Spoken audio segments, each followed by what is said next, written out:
Greetings, greetings, greetings. Welcome. How is everyone doing this evening? Awesome. How are you? Awesome. Who's speaking? Is that Sharice or no? That's right. Hello. Hi. My apologies. I think two people were speaking at the same time. It's Abigail. Hi, Cory. Hey, Abigail. Good to have you here. Hey. It's Abigail. Welcome, Abigail. Pleasure to have you. Sharice, welcome, Sharice. Thank you. Glad to Ernestine, be so here. grateful to see you back again. Will and Anthony and Miss Darlene, we welcome you to the space. It is right at the top of the hour, and we are going to get started because, we don't want to take up any of your time unused. So let's get started. Welcome, welcome, welcome. And as people pour in, we'll have them pour in. This is recorded. We will have the replay. So I invite you all to sit back, enjoy this evening. My name is Lovey Bradley. I would like to welcome you to the Guap Foundation Community Forum, where we will be discussing as a family, the current culture of crypto. I'm the current chair of the foundation and your host for this evening. So regardless if you are here watching live or watching the replay, you are in for an amazing treat. Let me tell you, we have not one, but two students, and I say students because we're always learning, and proficient, dedicated leaders within our community and beyond here to share with us this evening. I personally am so grateful to be in the space to share with these phenomenal, what I call my spirit brothers, and have the opportunity to be poured into just by sitting at the table with them. And I'm grateful that they get to pour into you this evening.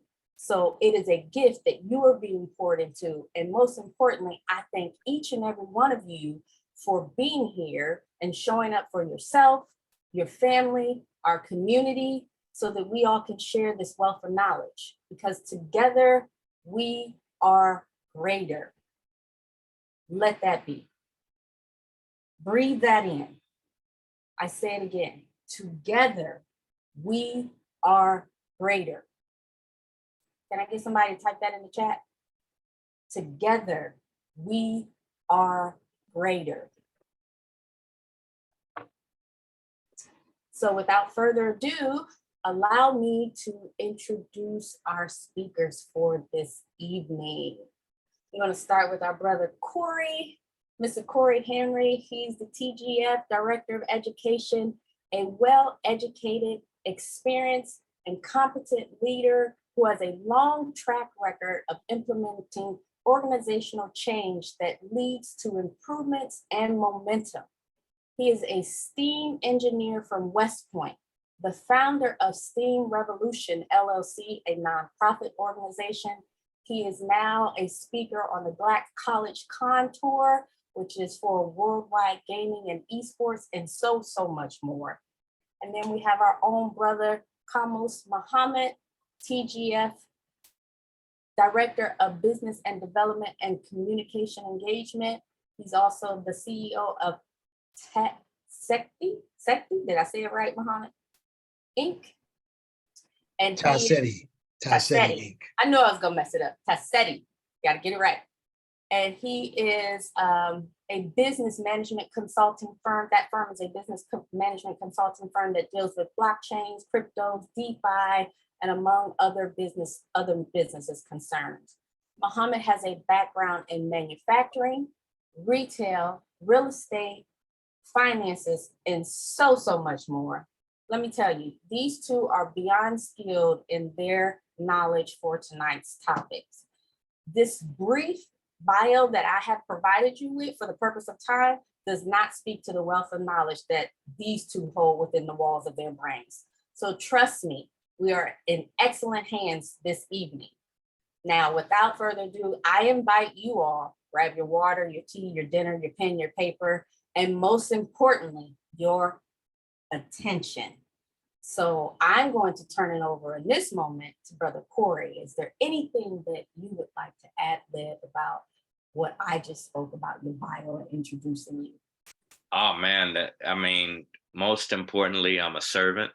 I think that's the role that I'm looking to play with the foundation.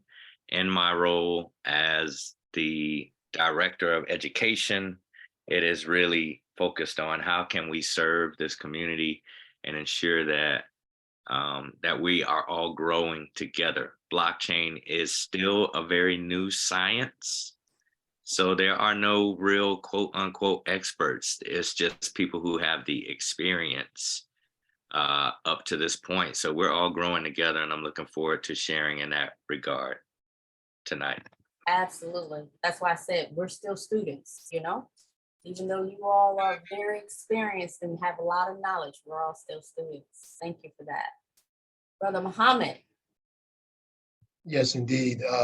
Giving all praise first and foremost to the Most High and the ancestors. And I greet everyone here with the greetings of peace and power.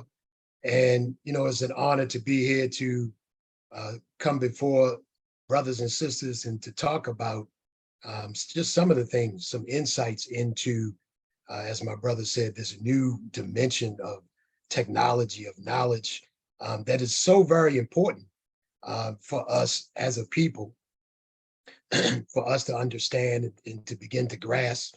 It is moving at lightning speed. And so programs like this are an honor to be on. Certainly, I've been serving in the Guap Foundation now almost 2 years, or maybe 2 years, and been a community activist for the large majority of my life. So things like this are always an honor and pleasure to be a part of. Thank you. Thank you. So we're going to get started into tonight's discussion. How this is going to play out for this evening is I'm going to ask the two panelists some questions, and I ask all of us that are sitting in the audience, if you have any questions, jot them down. We'll save some space at the end so that we can do Q&A or allow you to just chime in and add to, and that way we can just flow through this. So save your questions for the end, and then we'll get to that and allow you, if you don't have questions, just want to add into something, by all means, you're more than welcome to do that. So I'll start off with what I have first, and I'll ask you first, Muhammad, then we'll go over to Mr. Cory and see what he thinks. Mm-hmm. What do you think the current environment of crypto and DeFi space in the light of the recent failures of the exchange, such as FTX and other such platforms? What do you think, and how do you feel about what this current environment looks like? So, that's an interesting question. It's a big question, and a lot can be said about it. Certainly, my description of the space right now is sort of like the wild, wild west. There's a lot happening. When we see such things as with the explosion of FTX, all the narrative around it and so forth, we got to be careful not to get caught up in the rhetoric of what's being stated, in particular in media, in these narratives and how they're being put out there. So some of this is maybe and possibly an attempt to make people more fearful of this crypto space, of the use of cryptocurrencies, DeFi, all of the other apparatus that are contained in this arena. And we want to be cautious about that, because what we're seeing is a lot of discussion back and forth about the volatility of the space. Will it be long lasting, et cetera? But in particular, I think one of the things we want to keep in mind with what happened to FTX and other platforms like it, crypto exchanges we're talking about specifically here, is that these are mostly, and maybe all, centralized exchanges. And so for those who might not know why that's important, in this space, there's what we call centralized, and then there's decentralized, or DeFi as in short. And so most of the time when these big blowups have happened, they have been centralized exchanges. And the thing we have to remember is in this space didn't really come into fruition to just follow the patterns of what already existed. It came into existence as something that was a change, something that would reflect sort of a new paradigm, if you will. And so what has happened is there have been many of these exchanges centralized, meaning that they're dominated by particular individuals or companies, et cetera, and not necessarily having the respect of what DeFi is, where, you know, as I see it, I would call it where people have control, right? Where individuals have direct interest and have say so and ability and control. This is the contrast between centralized and DeFi. But these explosions have happened in the space of centralized in the same kind of format that we see typically happen in the financial world, with explosions just like in 2008 when the banks blew up, right? Same kind of patterns.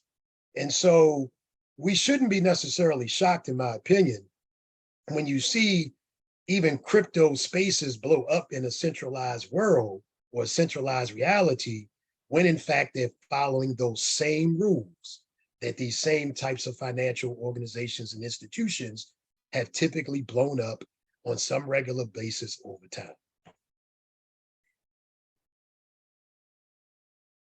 Absolutely, Muhammad. You hit it right on the head. It really is a discussion about the effects and a demonstration of centralized versus decentralized. The other thing that it demonstrates is, you know, currency is a very much a part of the term full faith and confidence, right?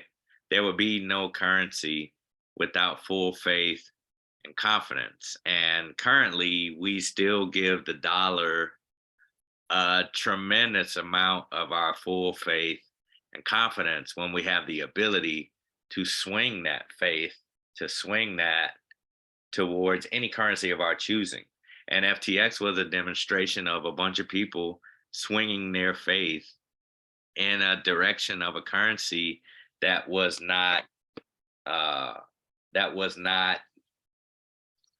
truly decentralized. It was very centralized, very much to the point where even manipulated and ultimately misutilized and mismanaged.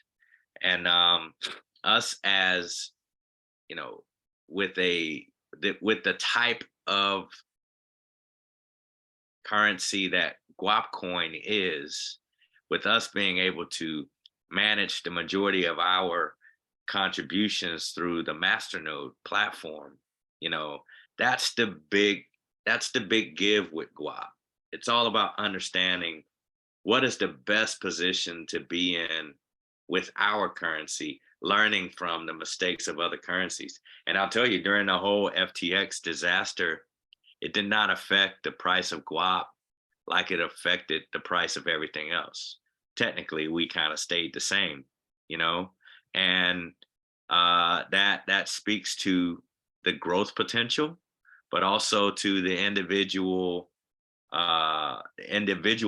of our currency and as a true measure of what our community can do in this space.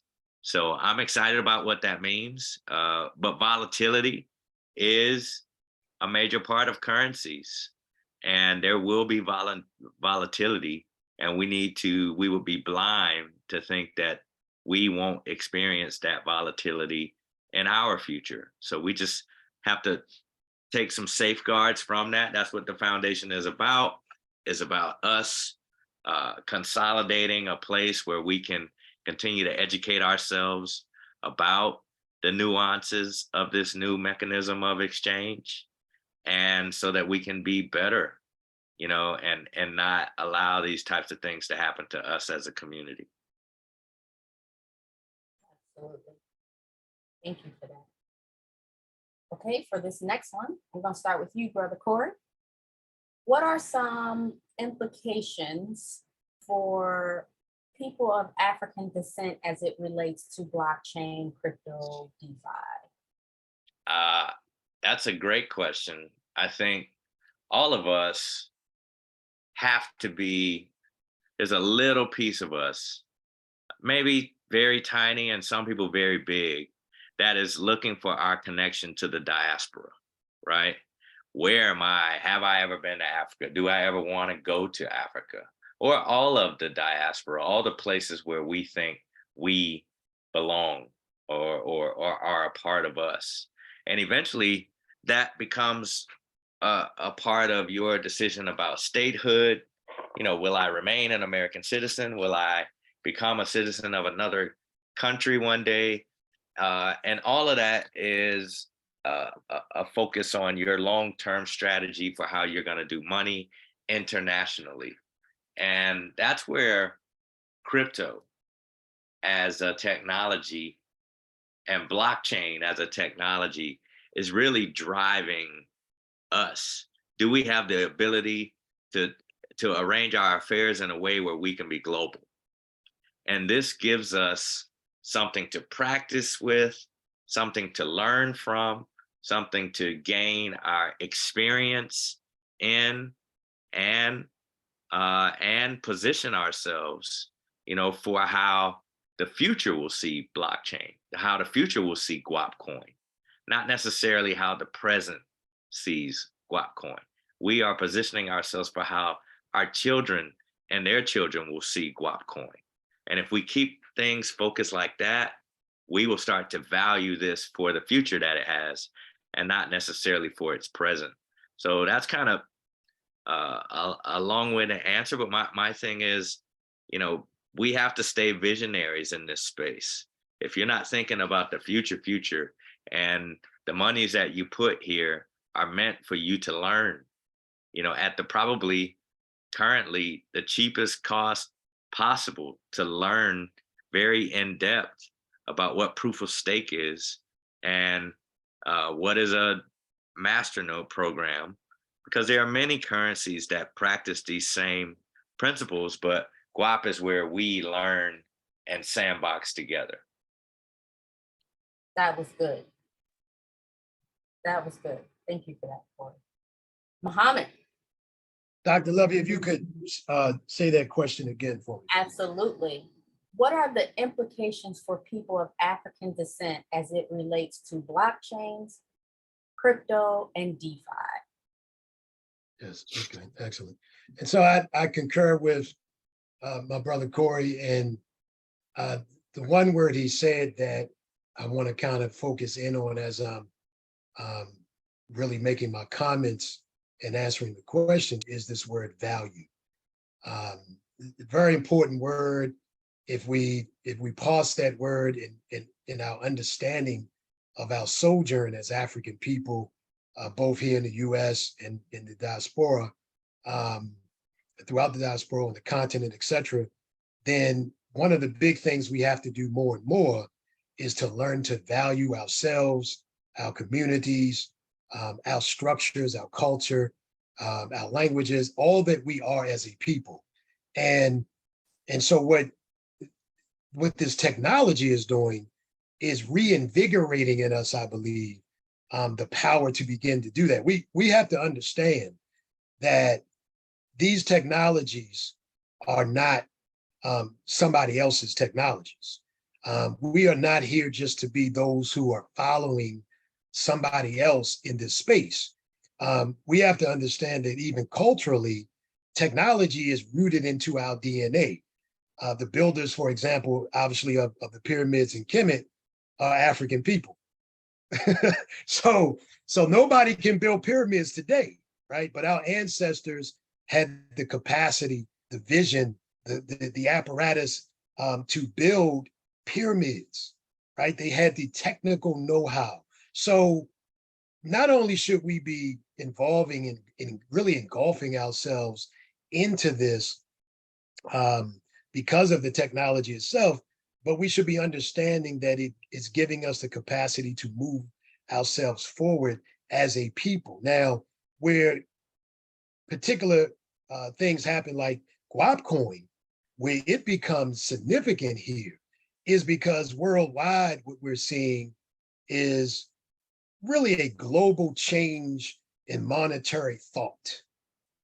So if we're paying attention to any degree to the news, we have to understand that there are currency wars underway right now.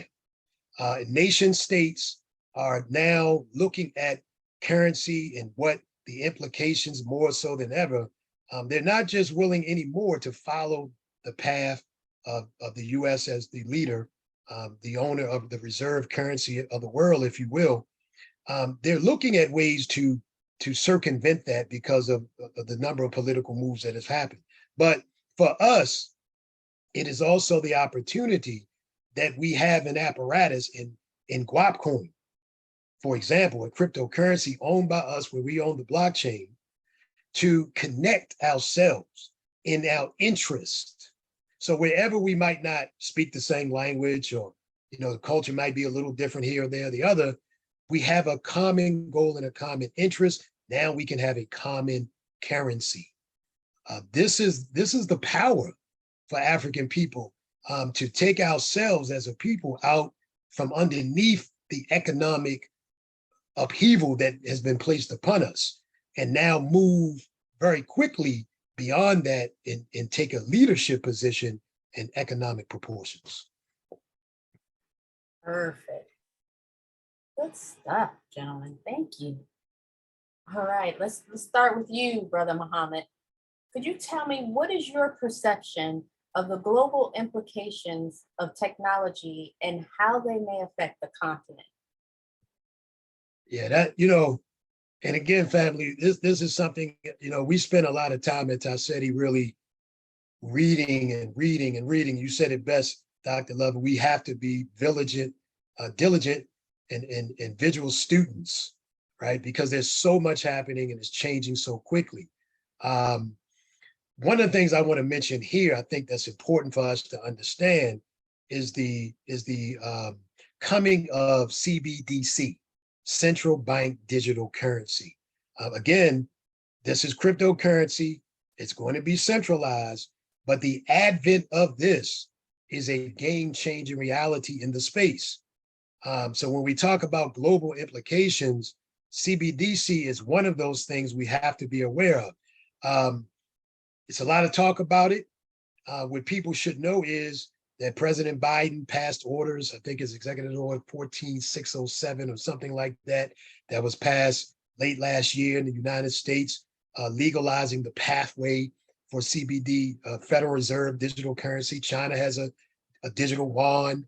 There are other nation states, even Nigeria has moved to having a centralized central bank digital currency. And the advent of these currencies, in my opinion, are somewhat in conflict even to decentralized currencies of Bitcoin, Guap coin, and other such currencies. This is about, again, monetary power, monetary control, and the effects of these things will have looming implications for generations to come. This is why I believe what we're doing at the Guap Foundation in education is so important, because we don't want to be behind the curve. We want our people, we want ourselves, our families to be in front of the curve, understanding, seeing what's coming down the line, and being in position to benefit. So I think that's one of the big things is central bank digital currency in terms of global implications, but there's much more. Lastly, I'll end with this. So many people are hearing about the BRICS nations, right? Brazil, Russia, India, China, South Africa, coming up with what? A digital currency based in commodities, right? So these nations in particular are the large nation states that control particular commodities. Of course, Saudi Arabia is now potentially becoming part of the BRIC nations. That would be oil in terms of commodities. South Africa, mineral commodities, China, gold, et cetera, et cetera. So these are the implications, and we need to be on point and up to date about what's happening and how we can move our people forward. Absolutely.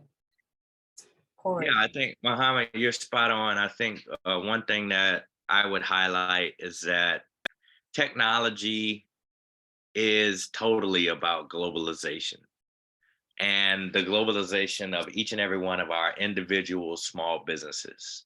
You know, this was a dream for our parents and our grandparents and our great grandparents, you know, to be able to have the connectivity to tap back into wherever back home was, and to be able to transact without having to Americanize our every step, you know.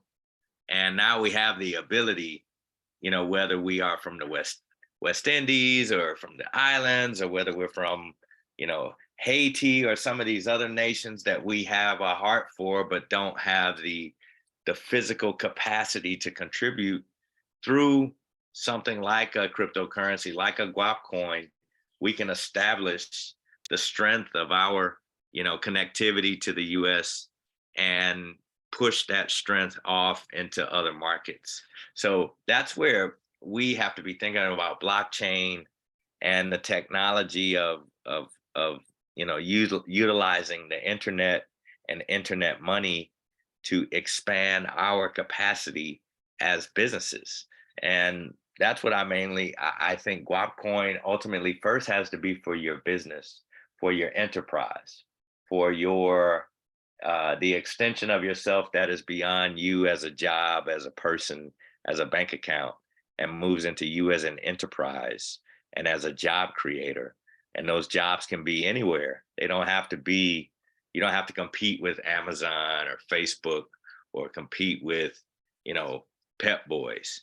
You can be hiring people all over the world and having a currency to, you know, exchange with them for your products and services, especially your digital products and services. So the things that you offer digitally, whether that be ebooks, whether that be advice, whether that be knowledge, you know, we have the ability to expand in that regard. So that's what I think we have to recognize about technology. Technology is about opportunity and expansion. And that's the biggest advantage that we're taking on in this time.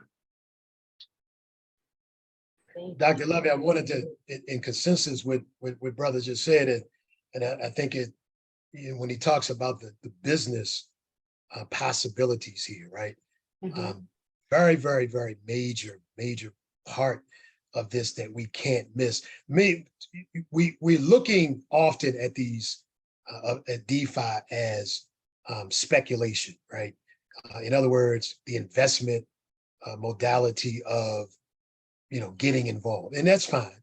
There's certainly money to be made here, but when we look at the possibility of adoption, right? So Bitcoin becomes big because people are drawn to it for various reasons, but the early adopters of Bitcoin were drawn to it because they saw the possibility of what it could do in terms of empowering people against, or well, in contrast to state policy, if you will. And this is a global thought, right? So people want to have and reserve for themselves certain freedoms. And so the early adopters of Bitcoin saw Bitcoin as something that would give them that kind of power. And later, because they were true believers, if you will, others started adopting it, it grew, and then speculation investment comes into play.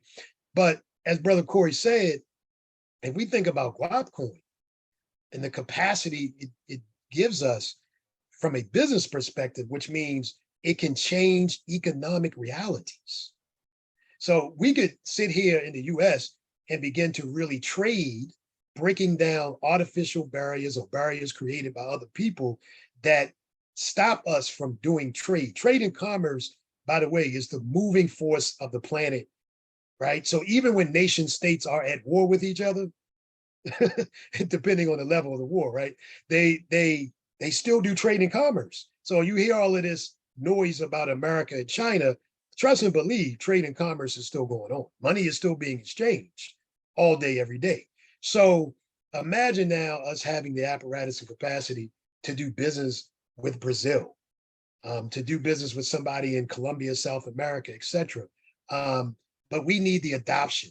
And we here sitting in the US are often that group of Africans that others follow in terms of what we adopt, right? The things that we culturally adopt. This should be what we are adopting, because this is something that can bring us together in a unique way, as brother said, that hasn't been seen or done literally, if not decades, maybe even centuries. Good stuff. Before I get into the next question, I want to ad lib right here and say that this next question goes a little more in depth. And neither one of the speakers on the panel this evening or myself are financial advisors or CPAs. So all that we are speaking this evening is strictly for educational purposes. So take the information, do as you will, do your research, and consult with your financial advisor or CPA for your own personal financial businesses. Okay?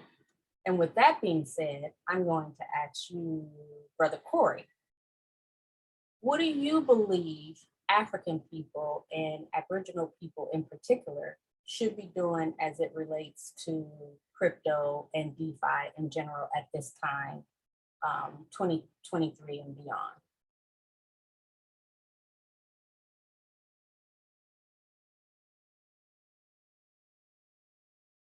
You're muted, Brother Cory.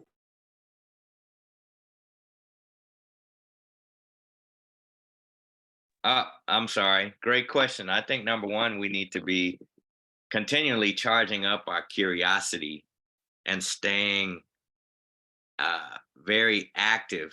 And don't get me wrong, there are a lot of, we're here for Guap coin. There's a lot of relation that we still have to Bitcoin. I mean, what I mean by that is it still takes Bitcoin to get into Guap, you know?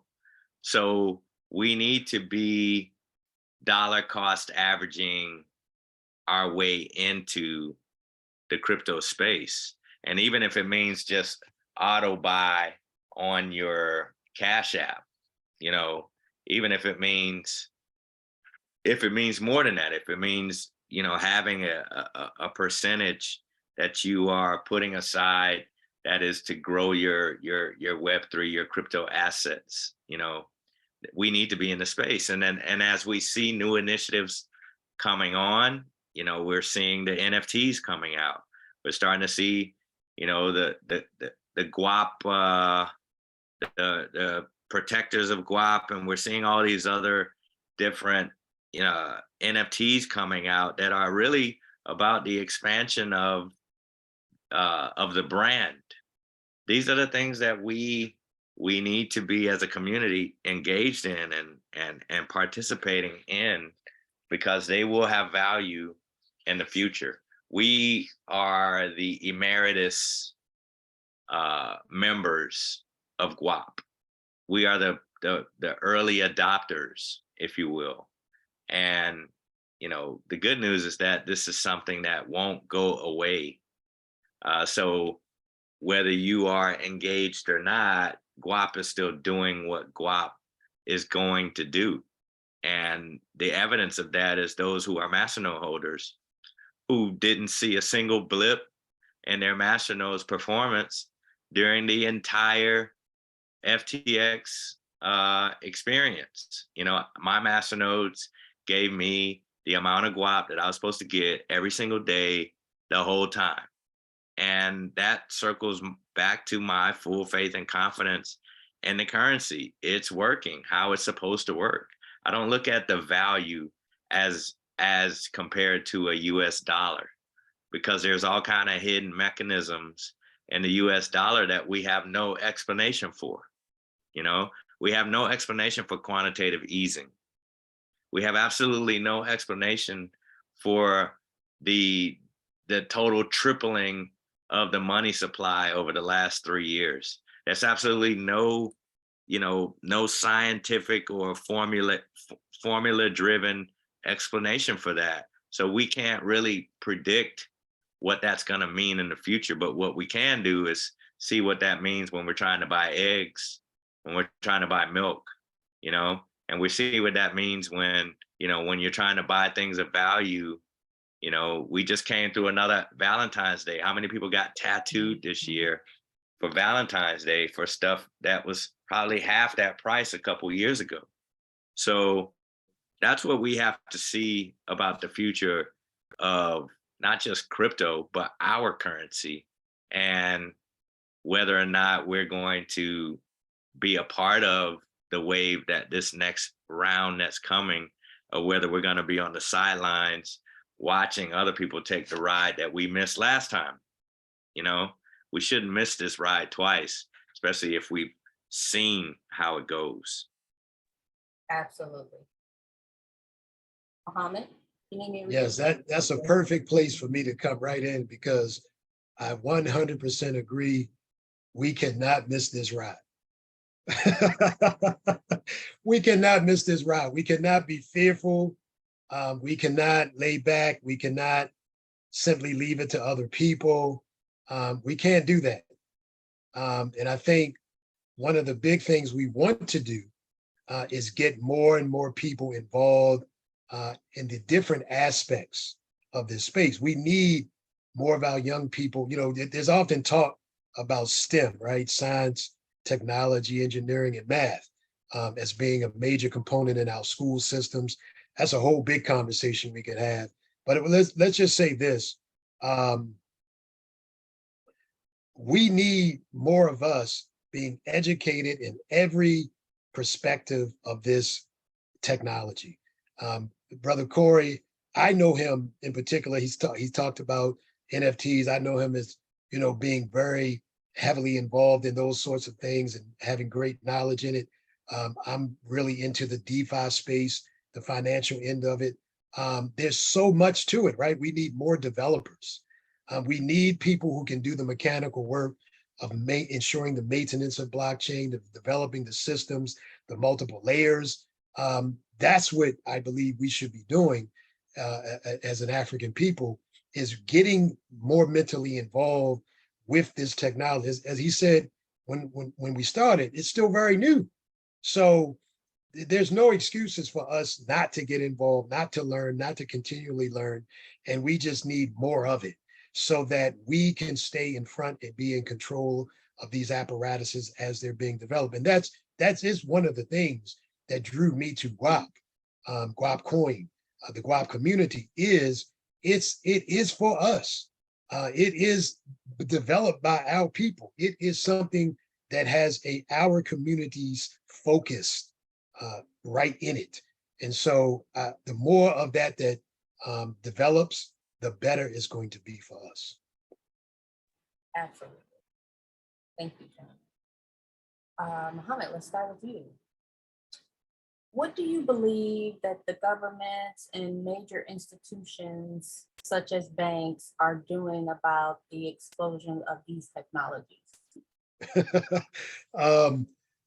So we talked, I mentioned central bank digital currencies, and I think this is really important. And I chuckle because, this is again where we get these conflicting narratives, right? So you'll listen to one broadcast and somebody's telling you, oh, cryptocurrency is going to fail. It's a passing fade. It's going away, blah, blah, blah, blah, right? Then you look up and you read an article like I just did this week, talking about Bank of America, one of the largest banks in the world, getting not their first patent, but one of several patents on what? Blockchain, cryptocurrencies, their usage. So we have to ask ourselves, what game is kind of being played on people? Because at the same time, when we see the UN even coming out with a report in, I think it was 2022, around roughly the third quarter of 2022, indicating that, quote, African nations should stay away from cryptocurrencies. They were talking about how cryptocurrencies had grown in popularity during the pandemic and et cetera, and how they, in this report, these individuals from the UN were stating that African nations should stay away from it. So they're telling African people to stay away from something while at the same time literally implementing more of it than for themselves. Some people know that the Federal Reserve and along with some of the other major commercial banks in the US, late in the fourth quarter of 2022, started running tests on central bank digital currencies and its implications between central banks and commercial banks.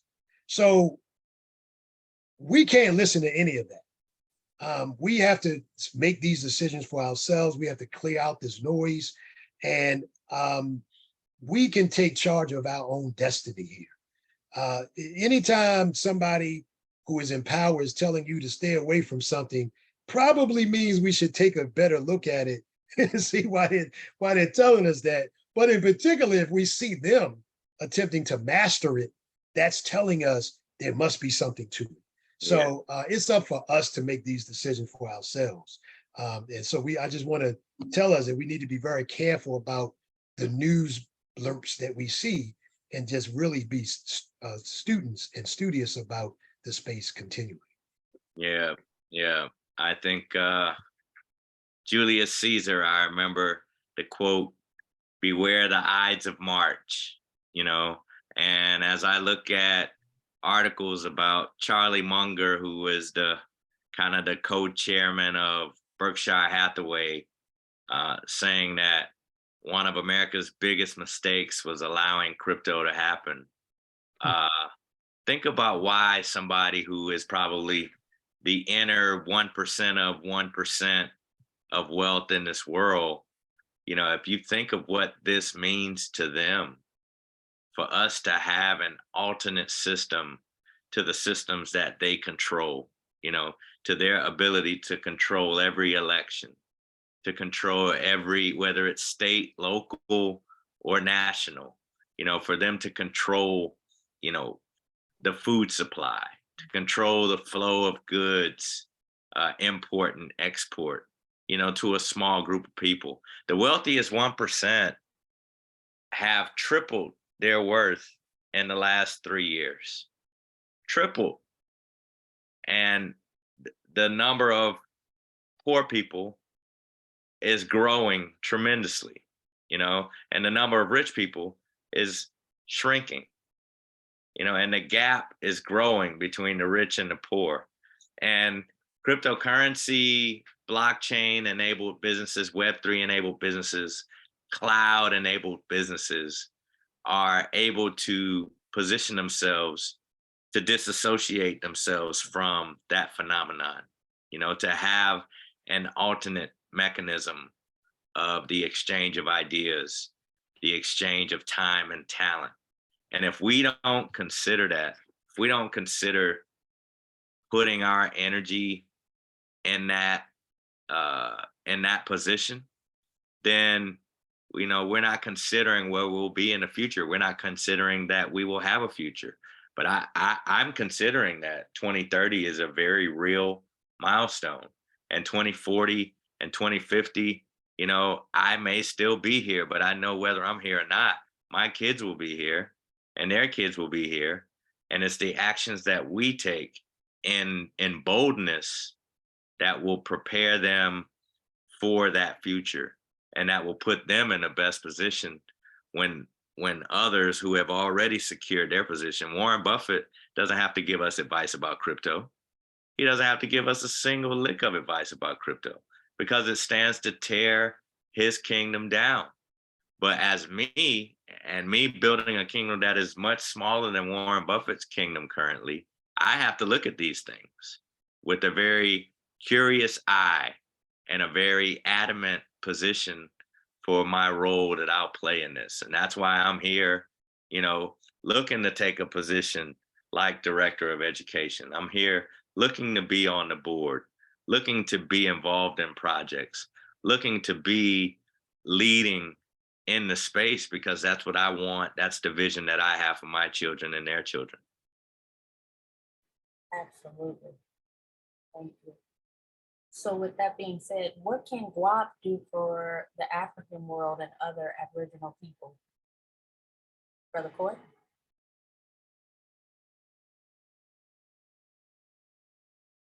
You're muted. We can transact, and America has not done very much transaction with Africa. And they have major currency problems on the ground. I mean, Liberia, which is whether we know the history or not, Liberia is an American satellite nation, the only one on the continent of Africa, right? But their currency is in the dumps. They literally, they have no money on the streets. They speak English, but they have money problems. And so we've always wanted to be able to, a lot of us, maybe we haven't thought about it, but deep in our spirits, we want to help. We want to be involved. And it's extremely rewarding when you are involved. We lament about not being involved at the governmental level here in the US. Maybe that's universally purposeful, so that we can be involved in governments and the establishment and the perpetuation of governments outside of the United States. And we can take all of our desires and hopes and dreams and wishes of how things could be here and implement those things over there. And I think Guap gives us that ability to create a central currency of us that can serve in the same capacity that the central currency that America did for the world. We have that ability to do that inside of us. And there'll be many others, but this is the one that we're working on. So that's what we have to focus on. Okay, Yes. so for the sake of time, I'm going to ask you a different question, Brother Muhammad. Okay. All right. What are some of the real world possibilities for Guap in business use? Well, that question falls right in line, sort of in what I was thinking, because even in terms of, again, the implications for African people, I've had the blessing, and we at Seti, we are looking to, create these bridges between ourselves and our people all over the planet. And so in terms of developing these business bridges and the ability for us to do business together, to continue to broaden it. Again, if we look at us here just in the US, most of us know that if you were to compile the capital value that we have as Africans here in the US, African people in the US, it's something like 1.3, 1.4 trillion dollars, which would make us 13th, 12th richest country in the world, so to speak, right? Now, what Western powers have always sought to inhibit is the ability for us to connect with our brothers and sisters across the planet. But all of us are being taken advantage of. So when I'm on the ground in Senegal, I'm on the ground in Kenya, when you get on the ground on the continent, what you see is we see poverty here, but poverty there is a whole nother reality. There's manipulation here, manipulation there is in many senses a greater reality, and it's being done technologically today. So just like in the US, we have Cash App, and et cetera. They have tools. There's one called Orange in West Africa. There's one called M-Pesa in East Africa that's used. But these are apps that allow Africans to transfer money back and forth. Well, many of our people are using these apps. And guess what's happening? They're being bombarded with enormous fees. If I ask anybody here, do you like the fees that any of these apps charge? Everyone here would say no. With having our own apparatus, blockchain, and all the multiple layers that can be added onto it. We talk about business. Now we can get into POS systems, point of sale systems, et cetera, being able to utilize these across the globe. The fact that we can transfer money at lightning speed, get rid of intermediary entities, banks, right, that are charging both the consumer and the business extraordinary fees just to do business. This is the power that this is giving us. Again, where there might be some misunderstanding of, or seemingly there's some wall or that prohibits us from linking up together across the globe, this technology is giving us bridges that can be built to connect us. The more we understand it, the more we get involved with it ourselves. Even right here in the US, getting our businesses. I know both Cory and I are working with chambers, Black chambers in the US, to get our businesses involved right now, because sooner or later, it's going to be pushed on us anyway, but it won't be for us and to our benefit, it'll be for somebody else's. So now is the time for us to utilize this space to do exactly what needs to be done, which can harness the power globally of our people to bring us all up economically at the same time. Perfect. Brother Muhammad, talk to me about the Guap DAO. Yes.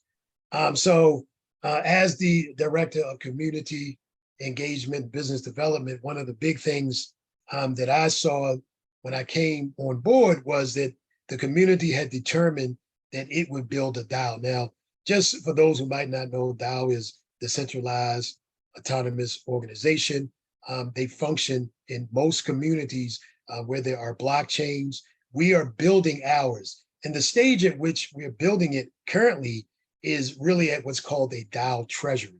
Now, just think about this for a moment. Just mentally conceive this and visualize this. Visualize the reality that through Guap coin, we are now able, or will be able, once the finalization of the DAO treasury is functional, produce capital, right? Currency that can be utilized for community projects. So anything we want to see built can be built through the utilization of this capital, of this currency that is innate in the functionality of this blockchain through a DAO treasury functionality. This can then be given to worthy projects and community activists and so forth and so on, businesses, right? For business development and growth, to ensure that we have what has been withheld from us. We know that, centuries of redlining and racism and so forth enables us, or makes it extremely difficult for us, in particular as business people, to gain access to capital. This is a means, again, to break rid of that barrier, to create a solution for ourselves that works. So the DAO treasury is such a solution. In fact, I must say to everyone here, we're looking for donations right now. Information can be given out, I'm sure, after the program, or maybe you could put in the chat, Dr. Levy. But if we need donations to finish the completion, we've raised just about half of that now.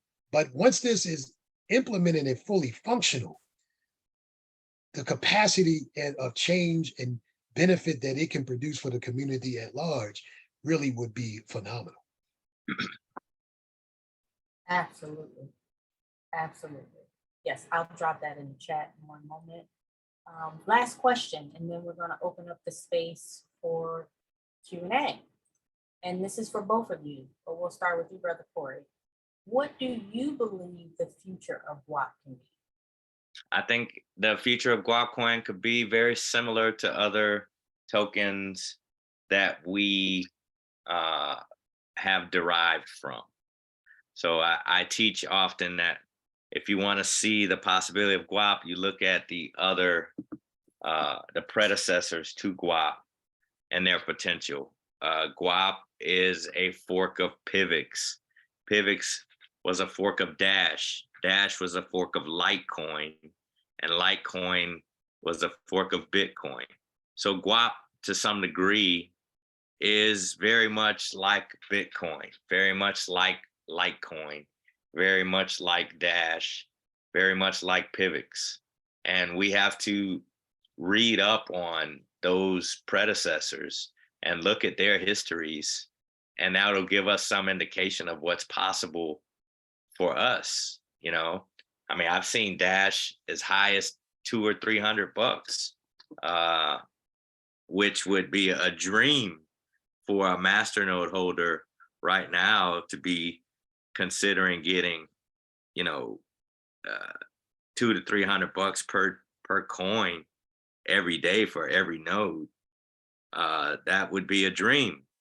And the implications of what that could mean for us, you know, and our ability to extend that grace internationally. You know, $1 is like almost 600, 700, sometimes 800 Nigerian naira, right? And Nigeria is the 8th largest economy in the world, with 200 million, 250 million people expected to surpass the United States population within the next 5 to 10 years. So, you know, we have the ability to really be a part of something special, and a part of, you know, oh, I'm looking at coin market cap. Dash capped out at $1,600 a token, and right now they're at $76. We are the same technology as Dash. You know, we're the same technology as Pivx.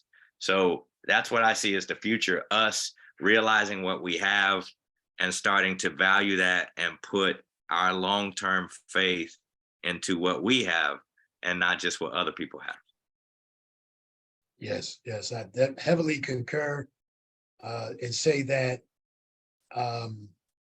everything is possible.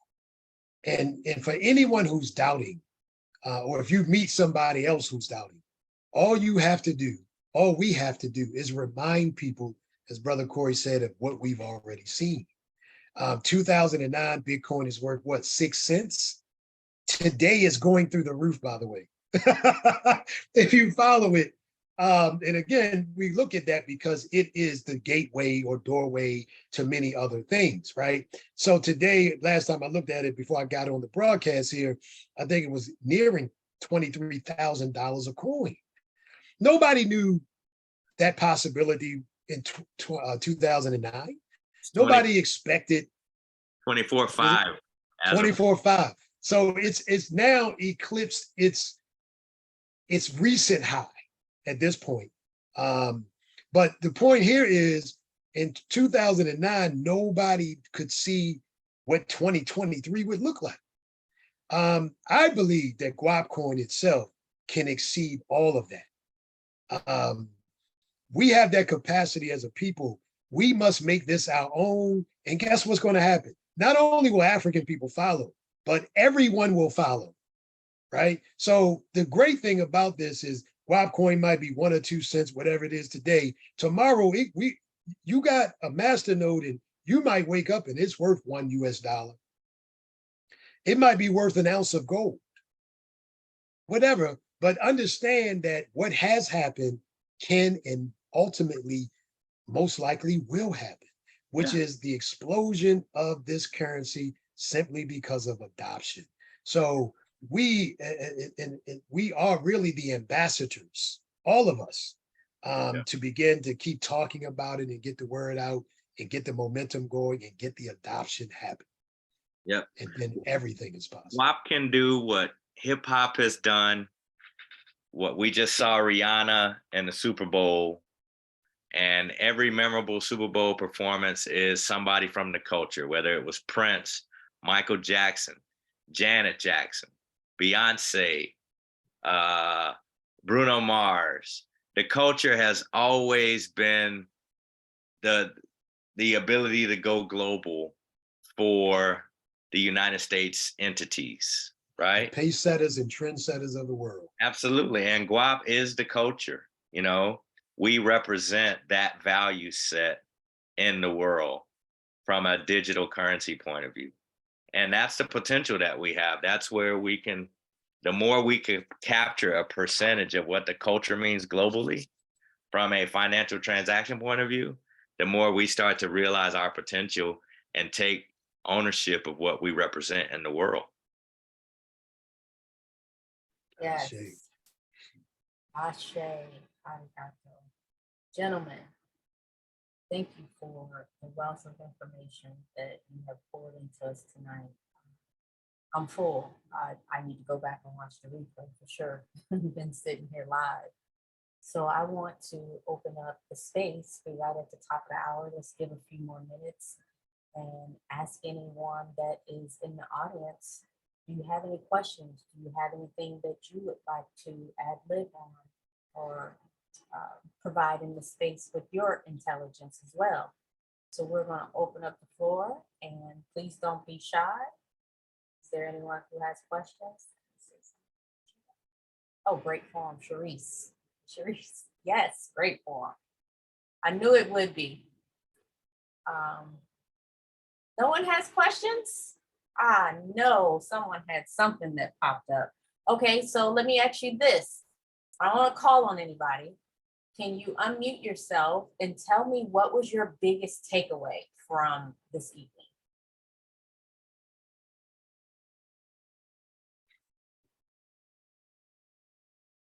Oh, Abigail, you're the first one up on top. So Miss Abigail, do you mind unmuting and coming forth? And if you had a biggest takeaway, share with us what was your biggest takeaway? Sure. So for me, I think my biggest takeaway is something that Cory said about just curiosity, kind of being the driver. I'm newer to the space, so for me, it's just about showing up and listening and learning and not knowing and being okay with not knowing exactly what to do or how to move forward from time to time, but being just open. And then also learning like the mechanics, right? So it's not about like, am I making money? It's like, do I understand what I'm doing? Do I understand the mechanics of the system? And really just educating ourselves and then moving forward one step at a time after that. And I think people underestimate the value of that because they want quick fixes. And also another thing that really stood out to me is there's such a lack of equity right now. Like they're demonizing AI, they're demonizing things that are really moving forward Black people and trying to like spin up fear of crypto, fear of AI. Whereas me as a small business owner, these are things that help my work, and you're not hearing that in the narrative. So just being able to differentiate, hey, we need to, like cybersecurity is obviously an issue. It needs to be dealt with, but we also need to talk about data equity. And we also need to talk about overall equity, especially in the financial space, right? So spinning up fear of cryptocurrency and fear of AI and all of these things that can help people like me who have small businesses and, we have controlled budgets and need to present ourselves to compete with enterprises. It's innovation and things like crypto and NFTs and artificial intelligence that will help us do that, right? And so I thought the conversation was great today. So those are some of my takeaways. But you said, and just to add to what you said about curiosity, there's a Japanese concept called Yujin, and there's almost no American word for it, but it's about beholding the beauty of the unseen, right? Learning how to be okay with not knowing. And, so Yujin basically is, if I see a boat going out to sea and you see a boat going out to sea, just not having to know where the boat is going, being happy that it's just going, And I think we need a little bit of Eugen in this space.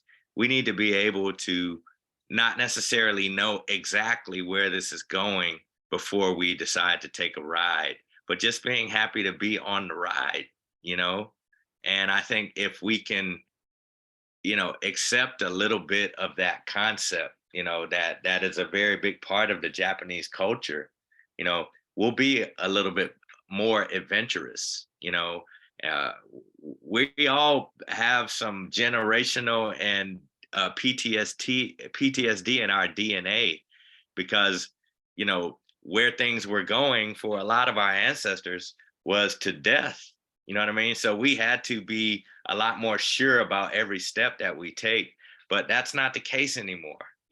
We have a little bit more freedom to explore and to dream and to be a part of a dream, be a part of a 100-year plan, a 200-year plan, and not have to have, the end of it all happen in our lifetime. And I think we have to accept that role in something like this. Absolutely. Sharice, you popped up. Your energy wants to speak, love. What's your biggest Oh takeaway? no, you know what? You know what? That is so true. What I was thinking is we cannot, and I know both of them stressed enough, we cannot let this opportunity pass us by. This is a moment where our community as a whole can better ourselves and create wealth for our community. So that's the one takeaway that I took. It was, very from both gentlemen is the possibilities are here and we need to take this opportunity, learn as much as we can, work together, and work with all of our brothers and sisters globally and take the wealth that we can. And the potential is I don't think we can put it in words yet, but I think there's a great potential of community and community wealth. So that's what I have to say. For sure. The biggest thing is for us to also be mindful that it's possible to create a huge amount of wealth overnight. And in the same breath, it may not happen overnight. And not being in this space of wanting to see results immediately, an outcome immediately, or throwing in the towel and giving up before it has time to manifest. So I think my biggest takeaway from that, I think Brother Cory, both of you may have said it, is that this is about the vision, being visionaries. For those people who don't think that they're visionaries, this is a time to practice and hone in on that gift and talent of being able to see beyond the present and putting energy and faith in knowing that this can grow bigger than our current state of consciousness could even fathom. Like Brother Muhammad was saying, what Bitcoin was in 2009 versus where it is in 2023. So if we keep our intention and attention on what could be the possibility, oh my goodness, we all will look back at this replay in 2040 and be like, we never would have thought. So my biggest takeaway is just staying in the moment, and yet in staying in the moment, also being open to the endless possibilities of what we can create. Because this is just beyond a currency, it's what we can create as a culture, the beauty in community. And this can be the beginning of that. Anyone else? Welcome, Anthony. Anthony H. I know we have the Anthony John. Yeah, thank you very much. Just poking my head in to see what this Zoom is about. Yes, well, actually, we were on the Q&A and we had finished up the actual panel talk, and we were just opening it up for questions. But the gentlemen were speaking on what crypto was and is and isn't, and the DAO and DeFi, and where Guap is headed, or where Guap could possibly be headed, what that looks like for African people. So a little bit of everything. So I will have the replay up on our YouTube channel, so you can always go back and watch the replay. But if there's anything you want to add as you pop your head in, by all means, you are welcome. No, I will look forward to the replay. Thank you. Yes. So we're going to wrap it up. Yes. As we're winding up and winding down, it's been a pleasure and an honor. And I think one of the things I want to take away or leave with is this opportunity, this technology, the space that we're talking about and talked about this evening has all the implications, all the applications that we wanted to have, meaning both short-term and long-term. So we should think about it just that way. Everything won't happen instantaneously, but things will continue to happen. and there are others that we should be taking advantage of in their immediate necessities. There is wealth that can be created in the DeFi space right now. There are, as Sister Abigail mentioned, aspects of the technology that can help small businesses in particular now compete at a larger and greater degree with giant industry. All of that is here for us. And then there's the long-term thinking of, don't just look at this as something that we can make money from or look to immediately make money from, but understanding that there will be a process of development in the ultimate valuation of Guap. There will be that ultimate reality, as it has been with every other currency. So we need to understand that these things are both short and long term. And as I think has been stressed, and I want to stress it again, get in the game. Don't be on the sidelines waiting and looking. Get in the game, and let's all be playing to win. And in this, we can certainly win together. Thank you. Brother Cory, do you have any final words? Dig in, become a part of the foundation. Most importantly, to the Guap community, become a master node holder. You know, really gain the full value out of this experience. And if you have any questions, that's what the foundation is for, to teach us all how to take the biggest position in this opportunity. And feel free to reach out to us anytime. I'm on LinkedIn, I'm on Instagram, I'm on the Telegram. Feel free to not be a stranger. We are all just living our human experience and learning this the best way we can. So let's stay together. Absolutely. Again, I would like to thank everyone for your attention and intention for this evening. It was a great forum. I'd like to also thank Brother Cory and Brother Muhammad for your wealth of information and the knowledge that you will hold inside the walls of your brains, and your willingness to be of service to the community, to the board. For all of you that are here live, we thank you for your presence. For all of you that are watching a replay, we most certainly thank you for taking time to watch the replay. We are the Guap Foundation, and we are here to educate. And we ask that you all stay close to us and attend these events and educational series and talks, and so that we can continue to educate ourselves and the community and beyond, and we can continue to grow together. So we always have something at least once a month. So be on the lookout and stay close to what we are up to and what we're doing. And we always welcome anyone that would like to have the opportunity to speak and share your knowledge to also do that as well, because we are here to share with one another. And without further ado, with that being said, I am Lovey Bradley. I am the chair of the Guap Foundation. And I thank each and every one of you for showing up for yourselves, your family, your community, our community. Miss Erica, you unmuted. You have something, love? No, ma'am. Oh, okay. I'm good. Thank you. Okay, perfect. Thank you again. It's been a pleasure, and we will see you again soon on behalf of the Guap Foundation. Thanks, everyone. Good night. Thank you. Good night, everyone. Peace and power, family. Yes.